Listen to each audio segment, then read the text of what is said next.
Halo semuanya, nama saya Jacqueline dan di video kali ini kita akan membahas tentang analisis laporan keuangan. Untuk melihat kesehatan dari sebuah perusahaan, kita tidak bisa hanya melihat laporan keuangan karena yang disuguhkan oleh laporan keuangan itu hanya berupa angka, sehingga belum bisa mencerminkan kesehatan dari sebuah perusahaan.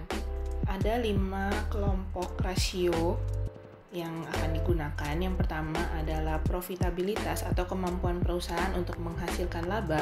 Yang kedua adalah likuiditas, yaitu kemampuan perusahaan memenuhi kewajiban jangka pendek atau yang kurang dari 1 tahun. Ada juga activity atau kemampuan perusahaan mengelola aktivitas operasionalnya. Yang keempat ada leverage, yaitu kemampuan perusahaan memenuhi kewajiban jangka panjang. Dan yang terakhir adalah market ratio atau rasio penilaian yang menilai perusahaan yang sah go public dilihat dari sahamnya. Kalau berbicara tentang financial statement, sudah pasti berkaitan dengan yang namanya risk dan return. Pertama, profitability atau rasio keuntungan, maka yang dibicarakan adalah return, contohnya return on asset dan return on equity. Kedua adalah liquidity yang berbicara tentang risiko, namun risikonya adalah yang jangka pendek, contohnya current ratio dan quick ratio. Yang ketiga ada activity yang berbicara tentang aktivitas perputaran operasional dengan menggunakan sumber daya yang ada, kaitannya dengan return, contohnya total asset turnover dan juga total fixed asset turnover.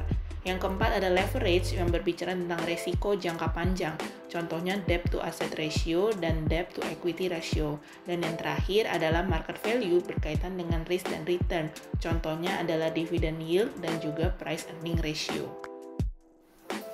Untuk menilai suatu perusahaan sehat atau tidak, tentunya harus dilakukan perbandingan. Ada 5 indikator perbandingan. Yang pertama adalah natural level, yaitu batasan.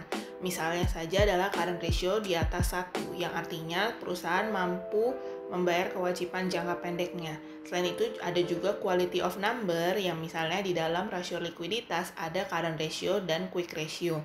Sama-sama untuk menjawab kepenuhan kewajiban jangka pendek, namun di quick ratio itu dikurangi dengan inventory, jadi aset yang dapat lebih cepat untuk berputar. Yang ketiga adalah historical trend, yaitu trennya adalah apakah menjadi lebih baik atau menjadi lebih buruk rasionya dari tahun ke tahun. Yang keempat ada industri benchmark, yaitu membandingkan rasio-rasionya dengan industri sejenis, apakah di atas atau di bawah rata-ratanya.